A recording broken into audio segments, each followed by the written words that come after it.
नमस्कार, मैं शीतल शर्मा और आप देख रहे हैं हमारा खास कार्यक्रम बात भारत की।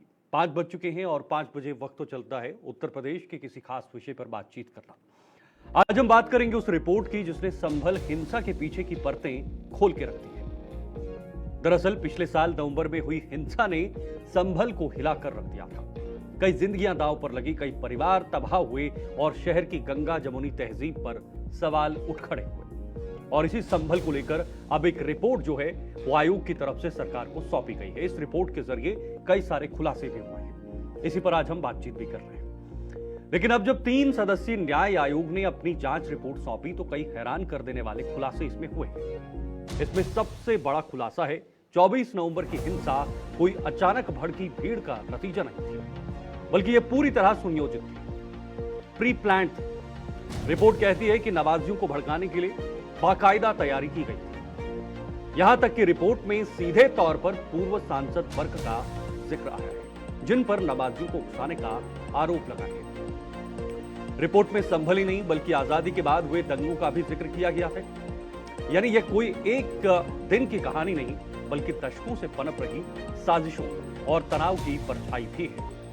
रिपोर्ट के अनुसार हिंदुओं की आबादी में लगातार कमी आई और इसके पीछे कई सामाजिक और राजनीतिक कारण भी बताए गए हैं। इतना ही नहीं, रिपोर्ट में यह भी खुलासा हुआ कि हिंसा फैलाने में सियासी परिवार भी शामिल है। समाजवादी पार्टी के विधायक के बेटे सुहेल इकबाल का नाम सीधे सीधे सामने आया है और इस रिपोर्ट में इसका जिक्र भी हुआ है। यानी राजनीति, मजहब और मस्जिद की तिकड़ी ने मिलकर हिंसा का यह ताना बाना बुना है जिसने पूरे संभल को आग के हवाले कर दिया। लेकिन अब बड़ा सवाल यह है कि क्या यह रिपोर्ट सिर्फ कागजों में सिमट कर रह जाएगी या फिर इसके आधार पर कड़ी कार्रवाई भी होगी, क्योंकि रिपोर्ट कहती है कि इंतजामिया कमेटी ने बाकायदा साजिश रचकर हालात बिगाड़े हैं। ऐसे में प्रशासन और सरकार पर दबाव है कि वह इस पर निर्णायक कदम उठाना ही पड़ेगा। अब देखना होगा योगी सरकार की तरफ से इस रिपोर्ट के आधार पर क्या कदम उठाए जाएंगे। आने वाले दिनों में संभल को लेकर क्या फैसला लिया जाएगा। हालांकि ये रिपोर्ट योगी सरकार जो है वो कहीं ना कहीं विधानसभा में पेश कर सकती है। उस विधानसभा में पेश करने के बाद इसमें अगला जो कदम है वो उठाया जा सकता है। लेकिन बड़ी बात यह है कि जो हिंदू संभल में आजादी के समय 45% रहते थे वो आज सिर्फ इस रिपोर्ट के माध्यम से जो जानकारी मिली है उसमें 15 या 20% बताए जा रहे हैं। यानी बहुत ज्यादा आबादी हिंदुओं की जो संख्या है वो घट गई है रिपोर्ट के मुताबिक। इसी पर आज बातचीत करेंगे, लेकिन पहले मैं आपको जरा विस्तार से समझाऊंगा ग्राफिक्स के जरिए कि इस रिपोर्ट में क्या कुछ लिखा गया है, इस रिपोर्ट में क्या कुछ बताया गया है। आपके सामने देखिए संभल रिपोर्ट में क्या क्या है। 3 सदस्यीय न्याय आयोग ने रिपोर्ट सौंप दी है, क्योंकि योगी सरकार ने 3 सदस्यीय एक रिपोर्ट बनाई थी इस पूरे मामले को लेकर। पिछले साल नवंबर में हिंसा मामले की जो रिपोर्ट हुई, वहां पर हिंसा हुई थी, उसकी रिपोर्ट की सौंपी गई है। पिछले साल नवंबर में यह हिंसा हुई थी और इस हिंसा को लेकर तमाम जानकारियां हमने आपको बताई थी। रिपोर्ट में आजादी के बाद हुए दंगों का जिक्र हुआ है। ये सिर्फ इस हिंसा का जिक्र नहीं बल्कि आजादी से लेकर आज तक कितने दंगे हुए उन तमाम चीजों को लेकर जिक्र हुआ है। विवादित जामा मस्जिद को लेकर भी जिक्र किया गया है। जिस जामा मस्जिद का वहां पर जिक्र था, यहाँ हरिहर मंदिर की बात कही जा रही थी, उस पर सर्वे हुआ और सर्वे के दौरान में इतना बड़ी हिंसा हुई कि आज भी उसकी रिपोर्ट जो है वो सामने आई। हिंदुओं की आबादी में कमी आने की बात इसमें कही गई है। 24 नवंबर की हिंसा को सुनियोजित बताया गया है, यानी प्री प्लान बताया गया है। नवाजियों को उकसाने के लिए वर्ग का जिक्र इसमें सीधा सीधा किया गया है जो वहां के सांसद हैं। समाजवादी पार्टी विधायक के बेटे सुहेल इकबाल भी इसमें शामिल बताए जा रहे हैं। रिपोर्ट के अनुसार एसपी विधायक के बेटे सुहेल इकबाल शामिल हैं। इसके साथ साथ इंतजामिया कमेटी के पदाधिकारियों की भूमिका भी इसमें बताई जा रही है, यानी इस दंगे को भड़काने के पीछे की भूमिका उनकी भी है। जामा मस्जिद इंतजामिया कमेटी की साजिश भी बताई गई है रिपोर्ट में।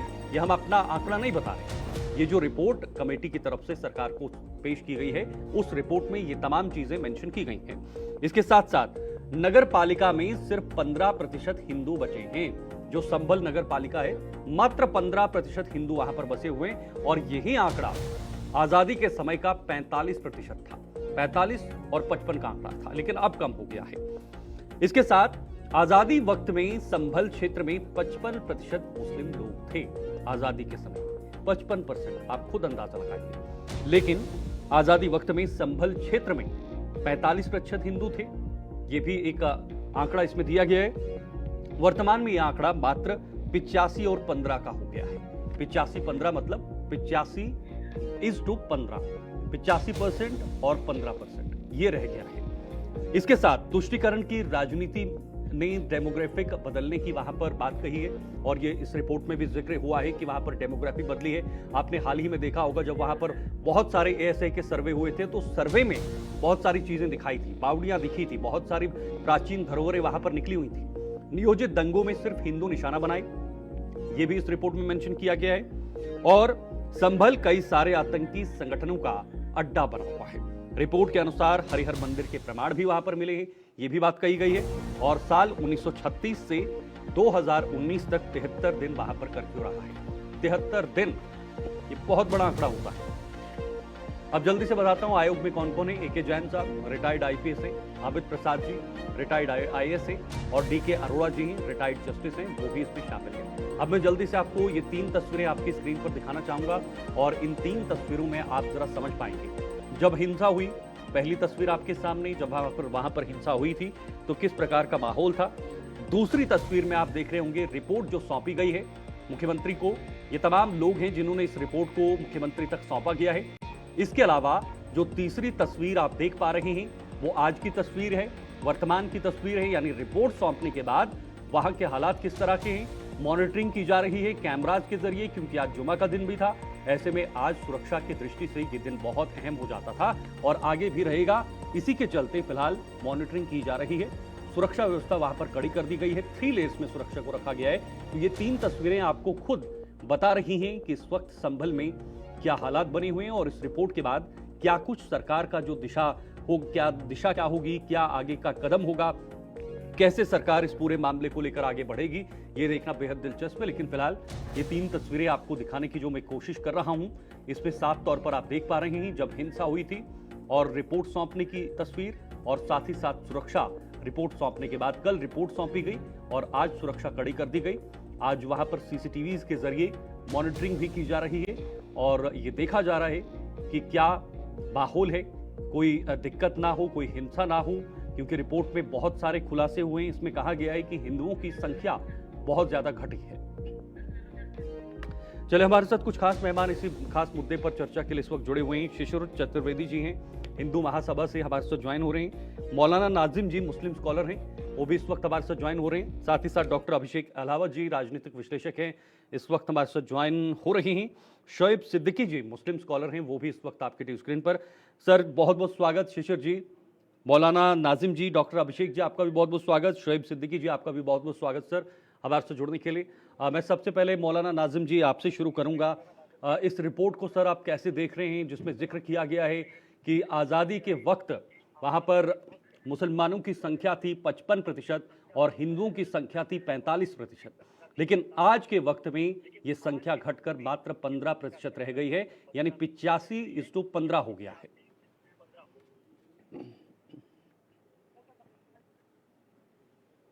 मौलाना नाजिम जी, पहले तो मैं शुक्रिया अदा करता हूँ जो भी मेहमान हजरात यहाँ पर तशरीफ फरमा है, और शुक्रिया अदा आपका और आपके चैनल का भी शुक्रिया अदा करता हूँ। मैं तो साफ तौर पर कहना चाह रहा हूँ ये जो रिपोर्ट सौंपी गई है ये बड़ी एक साजिश के तहत, मतलब चुनाव आ रहा है, 27वें विधानसभा का चुनाव है।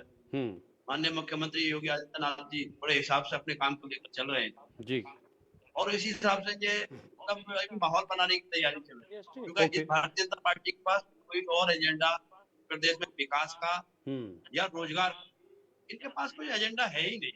सीधी बातों की सरकार तो बन रही है ना, सरकार सत्ता में आ ही रही, वो जिस चीज से सत्ता में आ रहे हैं। पहले तो अयोध्या के पास मुद्दा था, सुप्रीम कोर्ट का फैसला आ गया, मुसलमान मान के बात छोड़ दी, वहां राम मंदिर का निर्माण हो गया, कोई नहीं। अब इनके पास कहाँ मुद्दे हैं? मथुरा, काशी और संबल एक बेहतरीन जगह, सारे मुसलमान रहते, मरेंगे भी मुसलमान ही, थोड़ी है 2, 4, 10, 5 पहले मरवा दी और 25 आगे भी मरवा देंगे, क्या हमारा क्या जाता। तो कहीं ना कहीं भारतीय जनता पार्टी पूरे चुनाव को 27 के इसी संबंध से बना लेना चाहती है। और जहां तक रिपोर्ट का सवाल है, रिपोर्ट सौंपी है, मैं कहता हूँ ये रिपोर्ट जो है, इस तरह की जो जांच एजेंसी ने रिपोर्टें पहले भी मतलब जांच की है और रिपोर्टें सौंपी गलत भी हुई है। जैसे कि भगवा आतंक अभी मालेगांव में, अब वो पहले भगवा आतंक उनको कहा गया, फिर भगवा आतंक खत्म हो गया, वो निर्दोष पाए गए, तो रिपोर्ट गलत हो गई ना। सीबीआई की रिपोर्ट थी, आधिकारिक आधिकारिक तौर पर जो लोगों के जो जांच थी उनके जांच के बिल्कुल उलट ही निकला। जो पहले उन्होंने जांच की थी कांग्रेस की सरकार में वो कुछ और, भारतीय जनता पार्टी की सरकार में कुछ और। यही एक तैयारी है। जब जिसकी सरकार होती है, आप भी जानते होंगे, सारे पैनलिस्ट जितने भी लोग मेहमान हजरात बैठे ये सब जानते हैं, मैं भी जानता लेकिन हूँ। सर जब हिंसा जिसकी हुई लाठी थी, किसी की बहन जब की हिंसा सरकार हुई होती थी है, वो संभल जांच में करने के हिसाब पिछले से साल, कराता है, रिपोर्ट भी उसके हिसाब नाजिम से साहब जाती है। जब हिंसा हुई कहीं थी ना पिछले कहीं साल, उसके बाद जब लोगों से एक पूछा ऐसी गया था, एजेंसी कुछ की जांच खुलासे हुए करती थे, जो डेमोग्राफिक चेंज की बात हो रही है, वहां पर जो खुदाई हो रही थी सर, जो सर्वे एएसआई वहां पर पहुंचे हुए थे, तो कुछ नहीं उसमें कहा बहुत खुदाई सारी किसने सांस्कृतिक कहा धरोहरें खुदाई मिल की, रही थी कुछ सर, नहीं। बावड़ियां मिल रही थी जमीन के मैं नीचे। ये कह रहा हूँ एक ऐसी निष्पक्ष एजेंसी बनाई, एक ऐसी टीम बनाई जाती है। 3 लोगों की टीम क्यों बना दी भाई?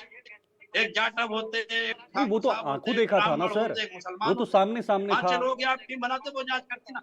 वो तो या आंखों फिर देखा था ना। मैं समझता हूँ एक ऐसी टीम होती जो ना सनातन से ताल्लुक रखती, ना इस्लाम से ताल्लुक रखती, ऐसी हम्म टीम को जांच करती। जो हम्म किसी और ही धर्म से ताल्लुक रखने वाली होती, तो मेरे ख्याल लेकिन से सर जांच में मैं जो मान लेता जो कि जांच में आंखों पाया देखी गया। है, तो ये उसमें जबरदस्ती की एजेंसी का बात क्या है, कहीं कसूर कोई है? चिन्ह कुछ नहीं पाया गया, आप मुझे जांच में लगा दीजिए, कोई चिन्ह पाया नहीं जाएगा। नहीं, जो आंखों देखा है, जो धरोहरें वहां पर दिखी हैं खुदाई में, जो बावड़ियां दिखी है पुरानी सर, तो उसमें कहाँ एजेंसी खुदाई से में क्या कितने लेना? देखी है खुदाई? देखिए 3 लोगों की रिपोर्ट, हाँ जबरदस्ती की खुदाई। पीछे किसी का एक मतलब वो ककैया की ईंट वाला जो मकान था ना, छोटी ईंट वाला, वो हाँ किसी का पाया गया तो बता दिया गया, पता नहीं ये यहाँ क्या निकल आया। तो हाँ पुष्टि थोड़ी अभी किसी चीज की हुई है।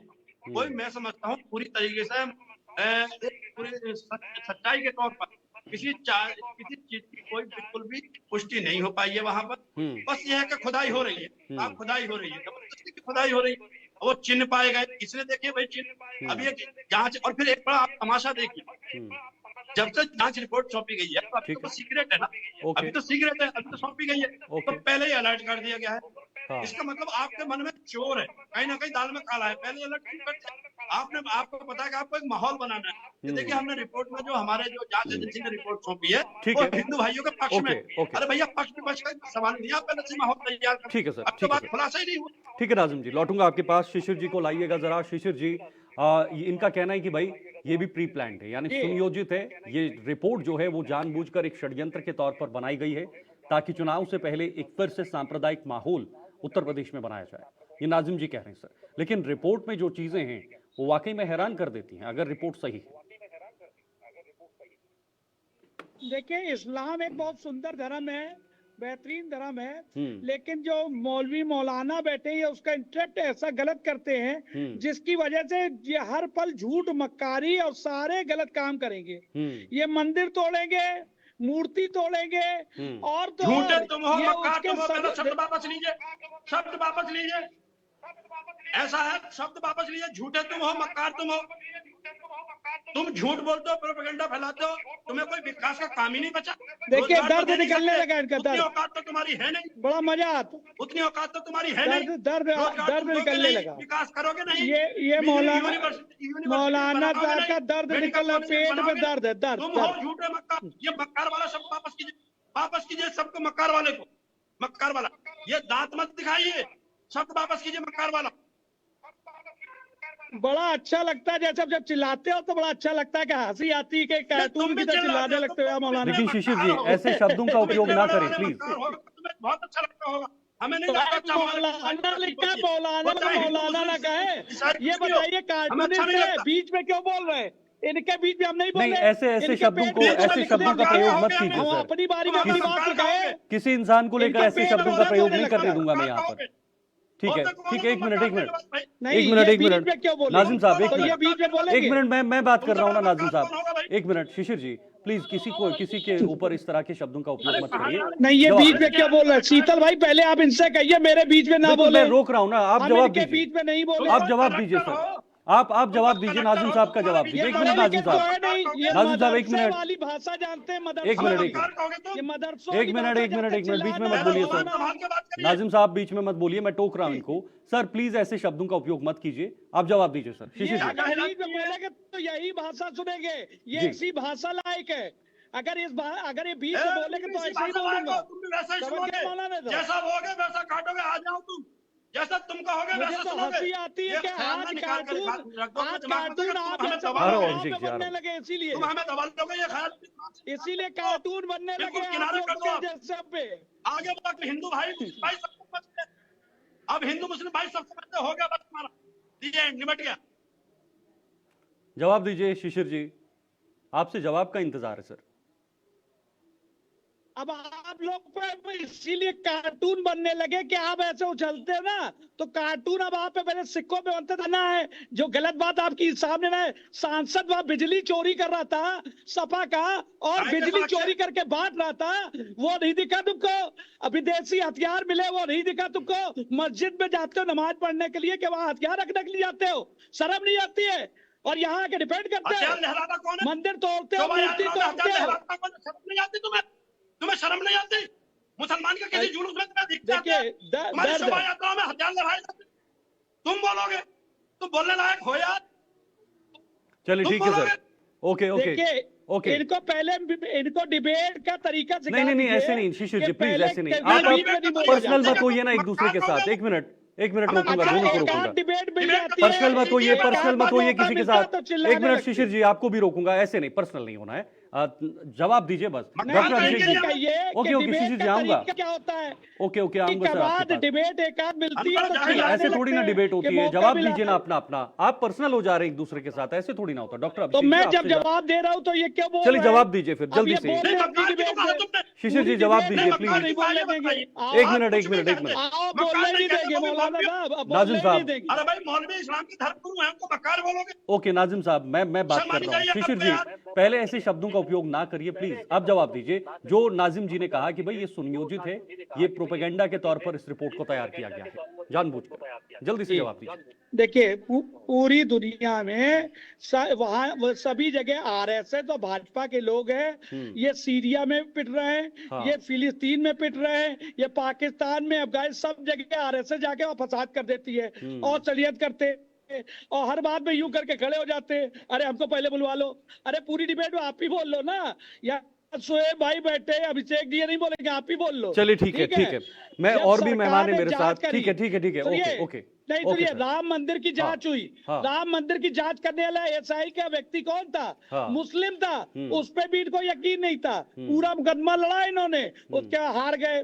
उसके बाद अदालत ने इनको एक टुकड़ा दे दिया कि जाके वहां पर आप बना लो। जबकि इस्लाम के विरुद्ध में। इस्लाम इतना सच्चा धर्म है कि वहां पर कोई भी विवादित स्थल पे मस्जिद नहीं तामीर की जा सकती है। लेकिन ये वहीं पढ़ेंगे क्योंकि इनको हिंदुओं से काफिर कहते हैं, नफरत है। 72 हूरें मिलेंगी, जन्नत में हूरें मिलेगी, शराब मिलेगी इनको। ओके सर, मेरे साथ दो और मेहमान जुड़े हुए हैं। डॉक्टर अभिषेक जी, पहले तो मैं इस रिपोर्ट के बारे में थोड़ा सा आपसे एनालिसिस चाहूंगा, लेकिन बहुत ऐसे खुलासे किए हैं जिसमें कहा गया कि भाई देखिए आज़ादी में क्या वहां पर स्थिति थी, अब क्या स्थिति है, पूरी तरीके से बदल गया है, डेमोग्राफी बदल गई है, ये आरोप तमाम तरीके से लग रहे हैं।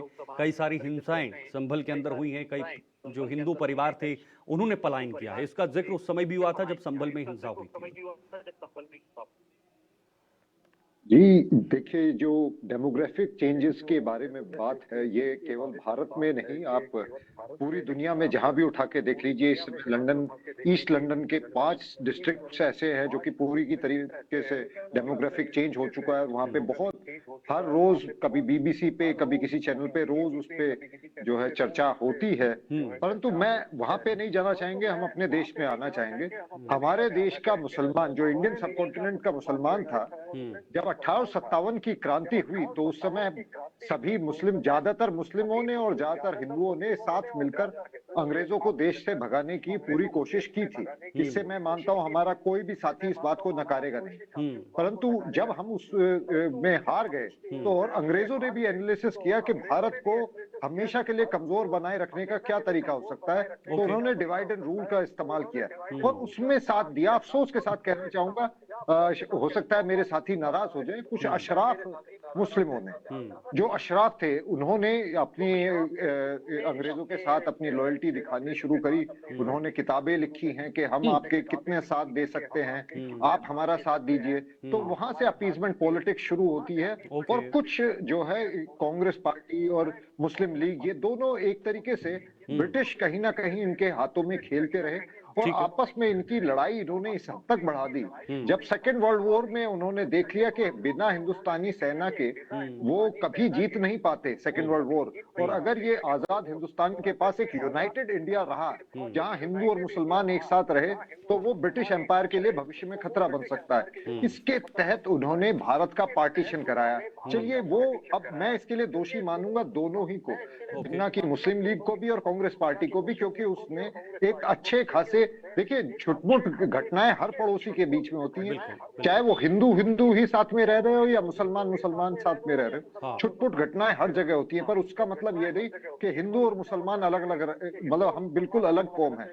हमारा डीएनए सेम है, हमारे पुरखे सेम है, केवल पूजा पद्धति चेंज की है। और हम सनातन वाले तो हमेशा से हर जो भी पूजा पद्धति आई है हमने अपने आप में एक्सेप्ट किया है उन सबको, तो हम साथ में नहीं रह सकते। इस बात को एक्सेप्ट किया कांग्रेस पार्टी ने और मुस्लिम लीग ने, जब उन्होंने 47 में ये देश का विभाजन किया, उसके जख्म हम आज तक झेल रहे हैं। बड़े ही दुख के साथ ये कहना पड़ेगा कि डेमोग्राफिक चेंजेस हो रहे हैं। हमारे देश के मुसलमान को आज भी ये समझा जाता है कि वो मुस्लिम पहले है, भारतीय बाद में है।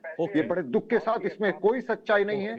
इसको कुछ लोग प्रमोट करते हैं जो शायद अशराफ मुस्लिम है और वो पसमानदा मुसलमान को एज ए कैनन फोडर की तरीके से यूज करना चाहते हैं, उनको कभी भी एजुकेट नहीं करना चाहते। ठीक है,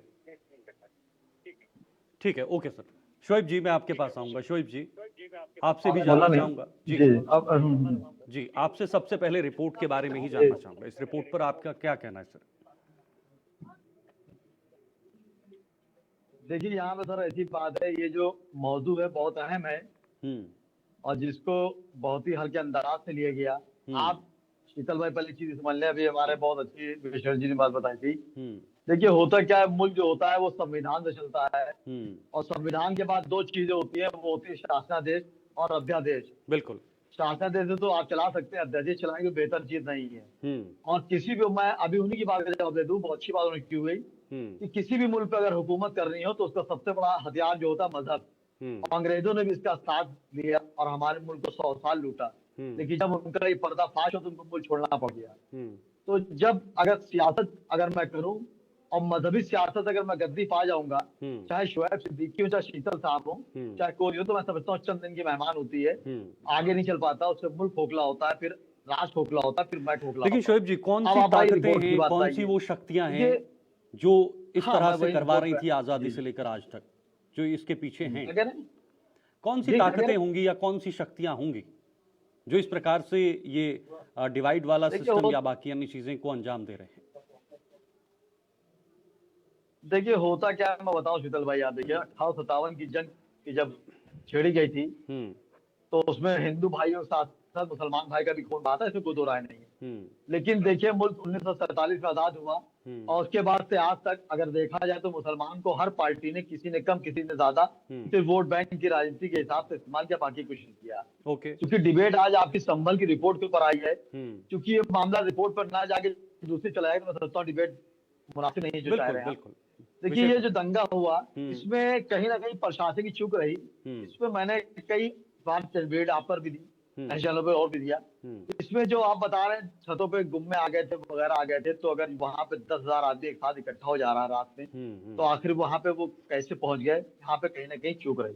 लेकिन सर, अब जो रिपोर्टें आ रही हैं तो मैं देखिए होता क्या है, सांसद पर भी तो आरोप लगेंगे दंगा भड़काने का, भीड़ इकट्ठी करने का। जी बस मैं कह रहा हूँ मुकम्मल शीतल भाई कर दूं, फिर अब आप देखिए जो रिपोर्ट आई है, रिपोर्ट में मसला यह है कि अभी लिफाफा बंद है, अभी लिफाफा बंद है। उन लोगों ने रिपोर्ट मुख्यमंत्री के हाथ में सौंपी, मुख्यमंत्री जी अभी उसको जब देखेंगे उसमें क्या क्या रिपोर्ट आई है। जैसे एफआईआर लिख जाती है, एफआईआर के बाद मुजरिम जेल चला जाता है, तो जेल जाने के बाद ऐसा नहीं कि मुजरिम हो जाता है वो, जब वो बेल पे छूटता है तो जब पुलिस चार्जशीट लगाती है तो चार्जशीट में बताती है किसका रोल था किसका नहीं था, उसका बहस होता है, उसके बाद ट्रायल चलता है, मुकदमा छूटता नहीं छूटता, ये जज के हाथ में होता है। तो अभी लिफाफा खुला नहीं है, मैं हवाई बात नहीं करूंगा, लेकिन मेरी गुजारिश रहेगी मुख्यमंत्री जी से भी इस संबंध में निष्पक्ष जांच की जाए। ओके। और जो भी दोषी हो, किसी भी समुदाय का दोषी हो, ओके। उसको बख्शा ना जाए। ठीक है। और मुल्क की जो गंगा जमनी की तहजीब यहाँ रहती है कि हिंदू दिखाई दे कि मुसलमान दिखाई दे, आंखें तरस रही कि इंसान दिखाई दे, इस लिहाज को जिंदा रखना है। और जो लोग भी इस राज को बर्बाद करने, तबाह करने की कोशिश करेंगे, कोई भी समुदाय हो, उसको बख्शा नहीं जाएगा, संविधान से खेला नहीं जाएगा। ओके, मेरी गुजारिश रहेगी। ठीक है मौलाना नाजिम जी, इसी बात को आगे बढ़ाते हुए मैं आपके पास आऊंगा। अभी शोएब जी ने कहा कि इस पर निष्पक्ष जांच होनी चाहिए और जिस भी समुदाय का आरोपी होगा या जो भी इस षड्यंत्र के पीछे शामिल होंगे उनको सजा मिलनी चाहिए। और दूसरा, शिशिर जी की बात का जवाब भी दीजिएगा सर। देखिए शीतल जी, बात यह है, बहुत अच्छी बात है, निष्पक्ष जांच तो सभी आदमी चाहेंगे। मेरे ख्याल से ये हमारा बहुत मुल्क जो वतन अजीज हिंदुस्तान है, बहुत खूबसूरत मुल्क है, यहाँ सारी जाति धर्म बिरादरी के लोग रहते हैं।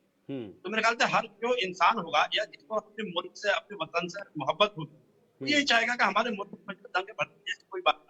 और वो ये भी चाहेगा कि भाई किसी चीज का जहां तक जांच की बात है तो निष्पक्ष जांच किसी के पक्ष में न हो। जो अगर दोषी है तो उसको कानूनी कार्रवाई के जरिए उसको कानूनी कार्रवाई की जाए इस पर, उसको मतलब इंसाफ, जो लोग हैं जो गए हैं, जिनकी जाने गई हैं, उनको इंसाफ दिलाया जाए, या जिसके साथ जो गलत हुआ उसको इंसाफ दिलाया जाए। बिल्कुल। सवाल यहाँ इस चीज का नहीं, सवाल यहाँ इस चीज का है कि 45% 1947 में 45% सनातनी भाई, मतलब हिंदू लोग 45% थे।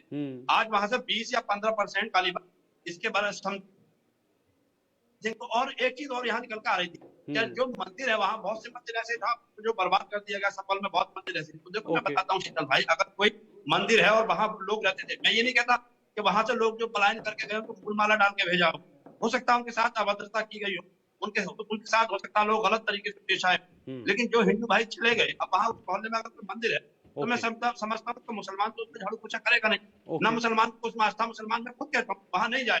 तो मैं समझता हूँ या तो प्रशासन उस चीज का ख्याल करता, या और हिंदू भाई जो कम लोग रह गए थे वो उस मंदिर का ख्याल रखते कि हमारे मोहल्ले का मंदिर भले ही ना सही लेकिन है तो मंदिर ही ना, तो उसकी साफ सफाई का ख्याल रखना चाहिए था। तो ये चीज तो एक अलग बात है, किसी मुसलमान पे ये कह देना कि वहां जो मंदिरों के साथ कब्जे कर दिए गए, ये चीज गलत है। और एक बड़ी अच्छी बात अभी मैंने भी कहा था, ये लिफाफा बंद, अभी उसमें जांच में क्या सौंपा है क्या नहीं सौंपा है, लेकिन ये कुछ मीडिया के लोग और सरकार पहले से ये माहौल बनाना चाहते हैं जैसे कि हमने हिंदू भाइयों के साथ में बड़ा अच्छा कर दिया। अरे आप हिंदू भाइयों के मुसलमान भाइयों के साथ में जब अच्छा करिए, पहले आप उनको रोजगार दीजिए, शिक्षा पे काम कीजिए, स्वास्थ्य पे काम कीजिए, और लोगों को हक और इंसाफ की बात करिए, किसी के साथ बुरा ना हो। मैं नहीं चाहता कि कोई हिंदू भाई के साथ गलत हो, मैं नहीं चाहता कोई मुसलमान सिख ईसाई उसके साथ गलत, उसके साथ अच्छा हो, इंसाफ हो, हक पर।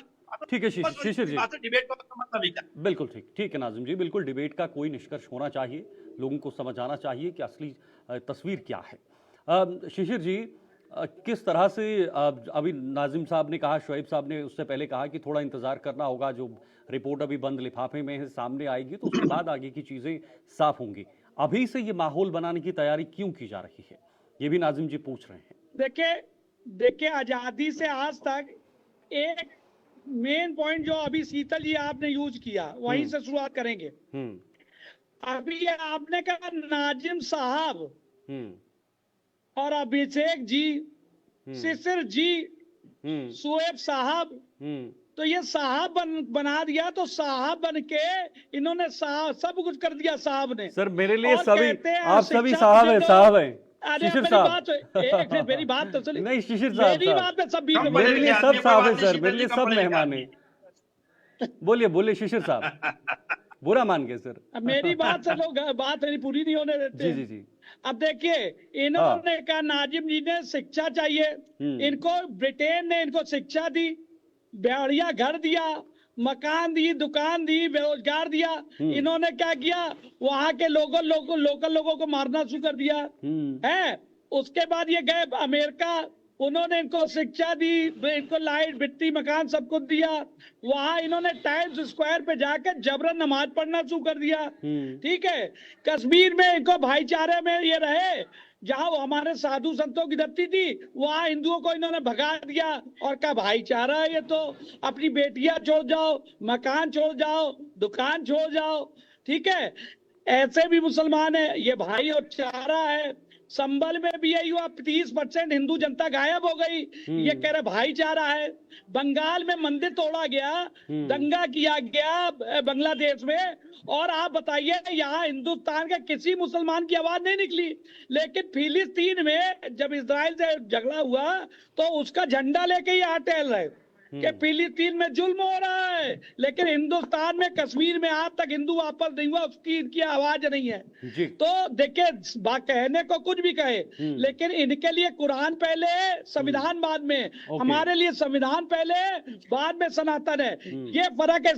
इस्लाम के मानने वाले जिस जिस देश में गए, कहीं पर इन्होंने चर्च जला दिया, कहीं इन्होंने गुरुद्वारा जला दिया, कहीं इन्होंने नालंदा यूनिवर्सिटी जला दी, कहीं इन्होंने मंदिर तोड़ दिया। किसी हिंदू ने किसी देश में जाके चर्च तोड़ा हो बताए? किसी हिंदू ने जाके कहीं गुरुद्वारा तोड़ दिया हो? गुरुद्वारा तोड़ दिया इन्होंने। और उसके बाद कहते भाईचारा है। सच ये नहीं बताते कि धार्मिक पुस्तक में लिखा हुआ ये काफिर है और इनके साथ क्या करना है। अब जो अभी कश्मीर में घटना हुई, वहां क्या हुआ? वहां लिखा है पवित्र महीना खत्म हो, वैसे ही गर्दने काट दो, घात लगा के। पहलगाम में यही तो हुआ। ये तो अपने धर्म के हिसाब से चल रहे, एकदम सही चल रही है। चलिए नाज़िम जी, जल्दी से जवाब दीजिए, उसके बाद में अभिषेक जी के पास जाऊंगा। नाज़िम एक चीज, हाँ, मेरे पास समय की भी कमी है सर।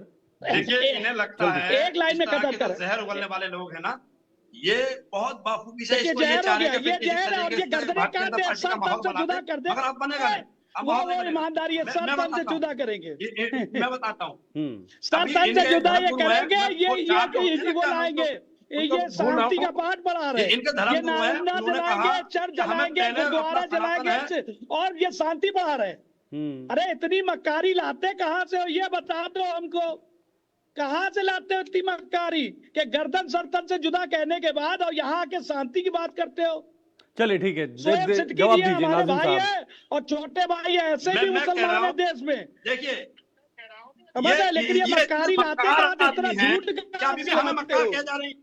ये इतने मक्कार और बेकार इंसान है कि हमें अच्छा, इनकी मक्कारी एक और बता देते, जब इस देश में बंटवारे का नाम आया, जब बंटवारे का नाम आया तो पाकिस्तान इन्हीं ने मांगा, पाकिस्तान इन्होंने मांगा, और पाकिस्तान मानते गए नहीं, क्योंकि इनको यहाँ गजवा हिंद करना था।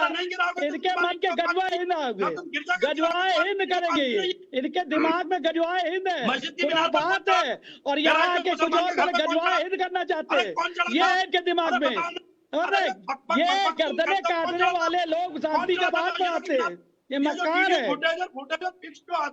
ये जो है गर्दने काटने वाले, धर्म पूछ के गर्दने काटने वाले लोग जो पहलगाम में धर्म पूछ के मारते हैं और बताते हैं शांति। अरे इतनी मक्कारी लाते कहाँ से हो? तुम जो माहौल बनाना इतनी मक्कारी कहाँ लाते हो? इस तरह के जो मक्कारी कहाँ से लाते हो मक्कारी? ये मक्कारी कहाँ लाते हो? तुम देश में ये कहाँ से लाते हो? ये पहलगाम में धर्म पूछ के मारा ना, धर्म पूछ के ही तो मारा।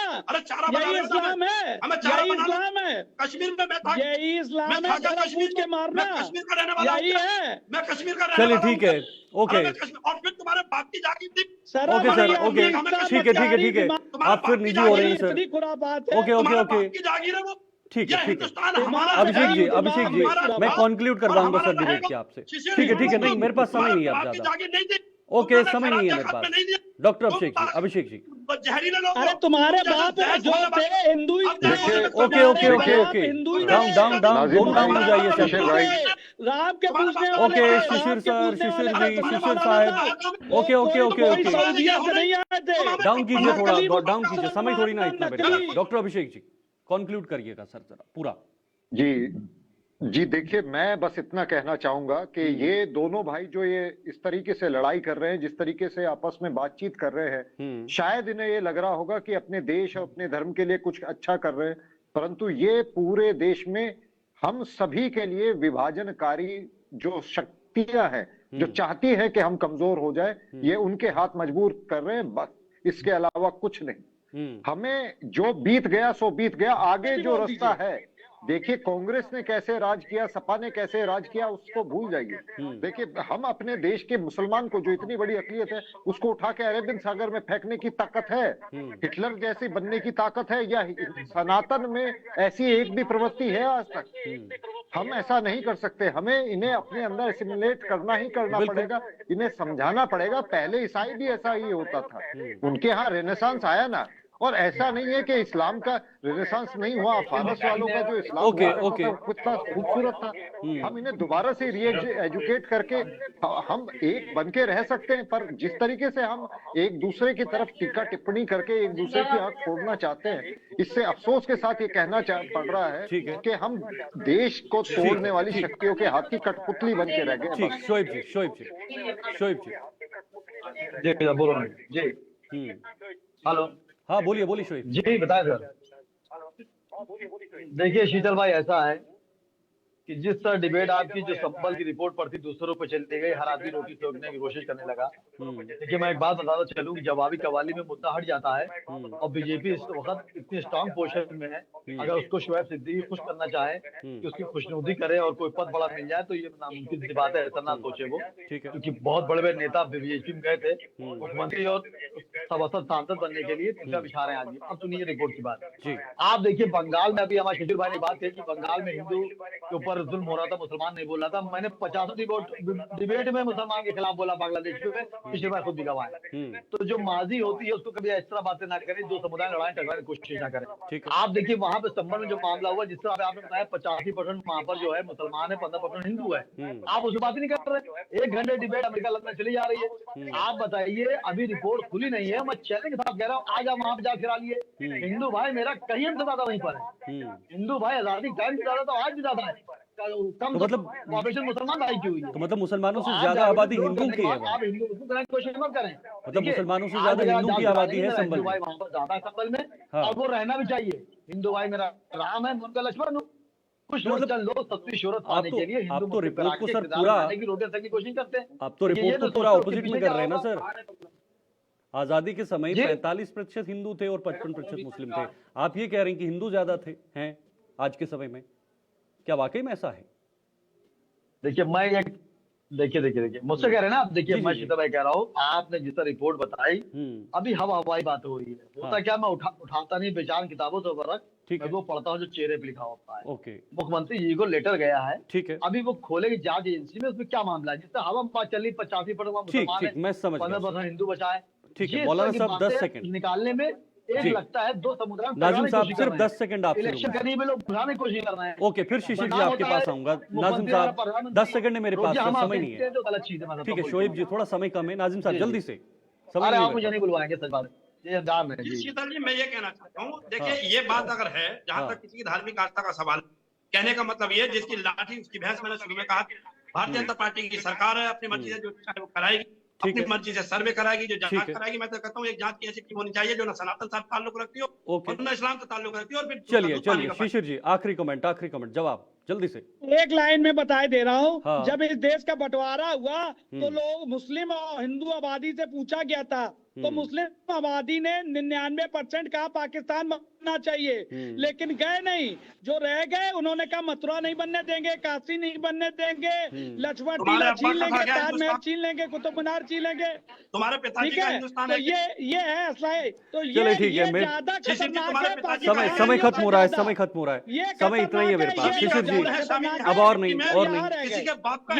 जी हमले कर रहे हैं आप सर, ऐसे थोड़ी ना डिबेट होती। कोई निष्कर्ष दीजिए, कंक्लूजन दीजिए। आप अपने धर्मों को सर रिप्रेजेंट कर रहे हैं। इनकी अम्मा हिंदू थी। ठीक है नहीं, ऐसे शब्दों का इस्तेमाल नहीं। बहुत शुक्रिया शिशिर जी, मौलाना साहब, डॉक्टर अभिषेक जी, शोएब जी, आपका भी बहुत शुक्रिया सर समय देने के लिए, और हमारे साथ आप जुड़े, आपने ये महत्वपूर्ण समय दिया। लेकिन बड़ी बात यह है कि कौन लोग राजनीति की आड़ में धर्मों को बांटने की कोशिश कर रहे हैं। ये रिपोर्ट अभी फिलहाल जो बता रही है, अगर ये रिपोर्ट सही साबित होती है या इस रिपोर्ट का आंकड़ा सही साबित होता है तो वाकई में ये हैरान करने वाला मामला हो सकता है, क्योंकि 45% से 15 पर आना, ये बहुत वहां पर जो कमी है वो हुई है आंकड़ों में या संख्या में। ये आने वाले समय के लिए चिंताजनक विषय है। फिलहाल सरकार के पास ये रिपोर्ट है, इस रिपोर्ट को एनालाइज किया जाएगा, सभी विधायकों को इस रिपोर्ट की कॉपीज दी जाएंगी, वो इसको एनालाइज करेंगे और उसके बाद अगला कदम जो है वो सरकार की तरफ से उठाया जाएगा। फिलहाल आज की इस खास डिबेट में इतना ही। कल फिर एक नए मुद्दे के साथ हाजिर होंगे, तब तक के लिए दीजिए इजाजत, नमस्कार।